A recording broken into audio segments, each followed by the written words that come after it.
Hi guys, Brain here with a different kind of video today. Today we're going to be talking about the PTB that transpired yesterday and all of my thoughts and feelings come out of it. A lot of back and forth I had with my chat, a lot of different thoughts and perspectives about all the things that are coming in the 7.1 patch, or 7.1. Yeah, I said that 7.1 patch. That's fine. It's fine.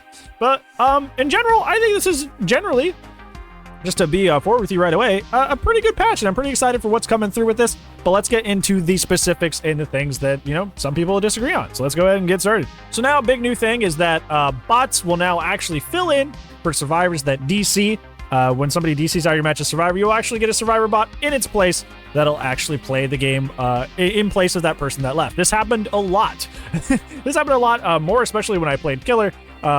This happened a lot when people would, when I would play killers, a lot of people would just dip and leave, and then it would see a little thing, or their name would change to whatever character they were. So obviously there was not a lot of Nicolas Cages this time around. So their name would change from blah, blah, blah, blah to Nicolas Cage 01. And in the end game screen, it would say, you know, Nicolas Cage 01, and then it'll mark them as a bot. The only thing that I have a problem with this about the bots replacing is that it actually completely erases the evidence that that person that was in your match was ever there. So let's say somebody's doing something in your match that's like nefarious, like hopefully they're not cheating, but like they're abusing a bug, they're doing something, and you want to report them after the fact. You can't, because when they're replaced with a bot, all evidence of them being in the match is gone unless you like shift tabbed in Steam earlier, and they are just replaced with bot information. So that would be like my minor little addendum to that. Is like, yeah, the survivor bots replacing DCs, really cool, but make us be able to somehow tell who was in the match before. In that case, in the event that we need to report somebody who was in our match, they're not just kind of like off scot-free. So yeah, they added new character portraits for survivors and killers, and I'll put images of those up there over top of my screen. A lot of them are good and a lot of them are bad. I would say most are bad. These kind of look amateurish. They look like they were done by like a fan, and I don't mean that in an endearing way. A lot of these look really awkward. It looks like a lot of them are kind of like awkwardly in the corner of their portraits, like they're about to like slide off their portrait entirely. And some of them are okay, some of them are cool, but like for the most part, a lot of them look like really amateurish, and a lot of the models look really wet. Anybody else knows that? Like the models look very, very moist, and I don't like that. It just looks a little, it looks a little strange. So yeah, I'm not the biggest fan of like the new portraits, but it's like I use a portrait pack anyway, so I don't have to really look at them. So, but I'm not the hugest fan, TLDR. So the big thing that came out of this PTB was obviously Nick Cage, just the actor, just the guy, not playing a character, but the guy is in Dead by Daylight. And surprisingly, I liked all of his perks. Dramaturgy is actually probably like a perk that I will see myself running. I'll probably be replacing Made for this in my build with this, because this one, you could activate an ability, and when you do that, there's a little visual animation of you kicking your legs up, and then you run faster by 25% for 2 seconds, and then just something random happens, which is just like really hilarious. Either you get exposed, which is obviously bad, or you get the haste for 2 extra seconds, which is good, or you just get a random item, or you scream. So like there's a lot of variability to the mileage you get on this perk, and that kind of like that fun kind of like up in the air, like, yeah, this may help me a lot or it might just kill me, who knows, like that kind of like chaos I think is really, really fun. I think it adds more to the fact that DBD at its heart is truly a party game, and now there's an exhaustion perk that's like kind of good, but like it could potentially just expose you and get you down as well. So I don't know, I think it's pretty funny. I think it's a great addition, and I think that before I get too deep into his other perks as well, you're going to notice a theme among most of his perks is that they're all very, very active perks. They're not something that kind of just gives you a casual buff in the background. There's no like surprise perk in here that Killer Man's gonna be like, oh, we can just slap that on and win the game for free. There's nothing really like that here. Most of the perks here require some sort of input on your part and some sort of strategy.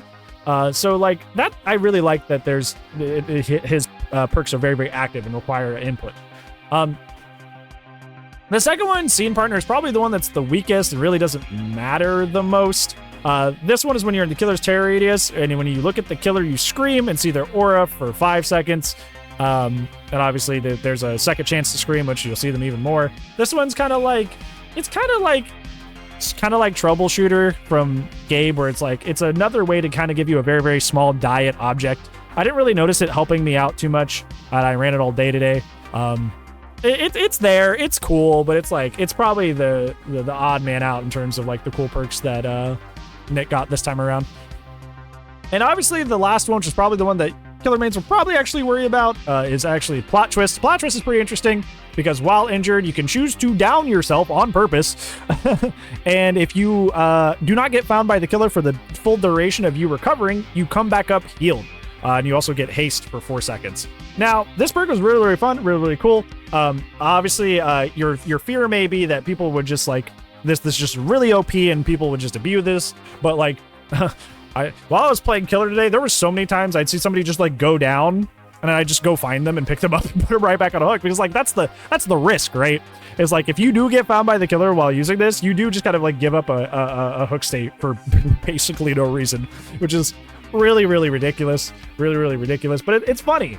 Now, the only thing that I think I would like worry about with this is this perk does seem pretty abusable in Swift. It kind of does. Like if in a 4-man on comms, you could probably recover to 90, or like have them recover you up to 99 and just have you get back up on yourself and kind of like really, really abuse that. It may not be that big of a deal, but I can see that potentially happening. So that's something that I would not change before release, but after release, I would kind of monitor that and see, and like, because that's what behavior does, or have been doing lately, is they have a fix made for this planned if made for this becomes too much, but they haven't rolled that out because they want to see how like it actually plays out, like in the actual like real life meta, like the real life matches out in the world. So I would if I was behavior, I would probably plan something similar to a made for this fix to this, where you kind of have something, an emergency fix to roll out if it ends up being super abusable. But on the surface, it actually doesn't seem like it could be. It seems like a big risk. Obviously, if the killer just finds you, it's a free pickup, so and a free hook. So that seems like a pretty big risk. So yeah, we'll just keep an eye on it. But this one's also mostly fun and fine too. All right, so this one, and probably the biggest change to come out of the PTB, is there's a whole boatload of changes to Sadako, a good old the Onryo. And I feel like this is where my chat and I disagreed the most, or we had the most discourse, trying to figure out what to make of the Onryo update. So essentially, she's kind of been reworked in general. I'm not going to go through every single one of these bullet points. You are more than welcome to read these up here or bring up the patch notes themselves. But essentially, TLDR, what's happened is that they have tried to move the condemned mechanic away from something that is either A, useless, or B, totally oppressive while being used in the hands of somebody who knows how to force condemned, and kind of make it part of a casual flow of a match. And the way they've done that is they've kind of left a lot of the ways that, you know, previously people would try to like build condemned on purpose. But what they've done instead is they've made the videotape. Now, previously, if you remember, the videotape was the way to undo somebody trying to force condemn on you, which was to, you know, go grab the tape, find the appropriate TV, and drop it off. That way you could get rid of your stacks. Now it's kind of in reverse. Now Sadako kind of naturally, very casually builds up a lot of condemned, just playing the game very naturally, teleporting place to place, that sort of thing. But now grabbing the tape is the way you protect yourself. So you want to be grabbing the tape early to protect yourself from that more prevalent ambient condemn pressure that she has. Now, the difference being, like, obviously you get caught with the videotape, you know, hitting you builds up those stacks, and there still is leeway to kind of do sort of force condemn stuff by, you know, slugging that person with the tape, because the tape actually, even if you get hooked, it just breaks. So they can't like tunnel you off hook to like, you know, spam condemned, but they can still slug you, and you still have, you obviously still have the videotape in your hands. So they kind of still can, but it's way less effective than like the previous method. I think one of the biggest things that was like frustrating about like Condemn Onryo and Condemn Sadako was she kind of had this similar effect to like Knight and Skull Merchant, and that Skull Merchant still has, where, you know, Condemn Sadako's, it involved a lot of slugging and a lot of just leaving people on the ground and extending matches outward to very, very long play times of like 15, 20, 30 minutes, when the average game of Dead by Daylight, at least in my experience, is usually like 9 to 12 minutes. So nobody likes being in matches that are 2 to 3 times the length of normal games. So I like that I like here that they tried to focus more on trying to shift the condemned to something that's a natural flow of gameplay and not something that like either is completely not a factor if you're playing normally, or it's being completely abused and made to be miserable by somebody who knows what they're doing. Now it's just kind of a more natural flow of gameplay. And I think the big thing is like a lot of people when they like hear is people that don't really play Sadako that much is like, is she better? Is she, like somebody asked me, is she up a whole tier? And it's like, I don't think she's up a whole tier, but I do think she's better because what happens is that a lot of people, in order to avoid the condemned status effect, because it's a lot more easy to build now, is a lot of people will be going out of their way to keep and maintain tapes. It's like they'll be going out of their way early in the match to go find a tape, hold it, and obviously when they get hooked, they have to find another one. And this kind of gives you like a pseudo built-in slowdown to the match, kind of like a less severe version of like Pig's head traps, where you have to go to this station, you have to pick up the thing in order to protect yourself from something worse happening. And that's one of the things that made Pig not, Pig is still, I would argue, bottom 5 in the game, but it made Pig feel way better to play and did make her way stronger than she used to be. So I feel like Sadako kind of has some sort of like similar mechanic to that now. There's something you got to go grab to keep yourself safe, and that does slow down the match a bit. So you may find yourself not having to run as many slowdown as you used to. It might only be one, but like you don't have to, you will have a bit of built-in slowdown that helps you kind of bring the match down a little bit. Now she does have small things like you can no longer be stunned while be manifested, which is nice because like you can go straight into like kicking the pallet without having to like go through an enduring stun. But a lot of this is very like, it doesn't really matter too much, but it is helpful. It is helpful. But yeah, if you're looking for my verdict, I think she's slightly better. And if you really want to go through if you really enjoyed Condemned Sadako and that's really your bread and butter, there still are ways to do it. They aren't as efficient as the old way, but they still exist. So if you're really hell-bent on doing that, that is still available to you. But by and large, she's going to be more fun for the general population of killers that just kind of want to play somebody and get generally okay results. So yeah. Another big thing that got changed this patch is that hook grabs are now no longer a thing.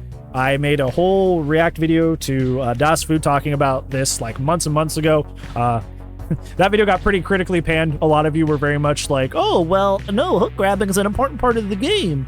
And here's what I say. If you are spending most of your time standing at hook, hoping for a hook grab, or hook grabs are like the only way that you're getting a lot of your pressure, like that's not a good thing. That's not a good thing.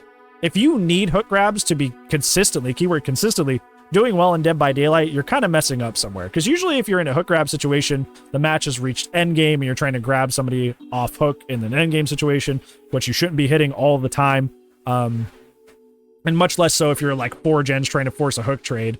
Like, that doesn't make sense to me. Essentially, like, a lot of the situations you end up in where you're trying to go for hook grabs, you probably shouldn't be in those situations a lot of the time anyway. So if you play DBD and you are good and you get consistent results, you're not going to be in a lot of situations where you're trying to go for hook grabs anyway. So if this is significantly affecting you, like, got bad news for you.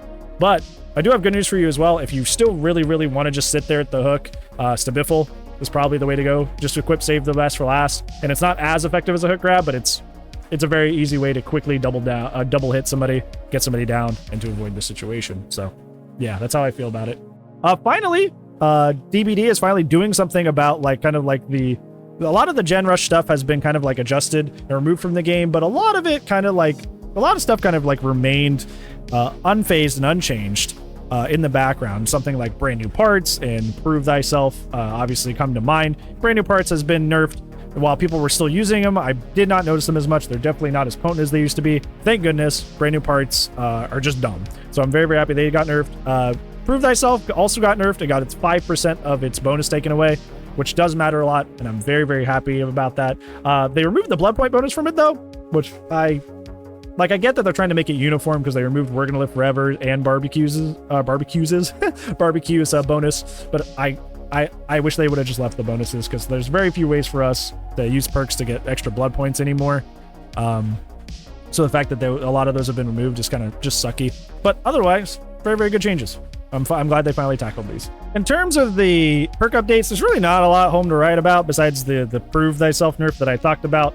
Ku is getting a small buff, which is a bug it used to have, by the way, which I find very funny. Ku had a bug a long time ago that you would gain 2 tokens instead of 1 every time a gen would complete.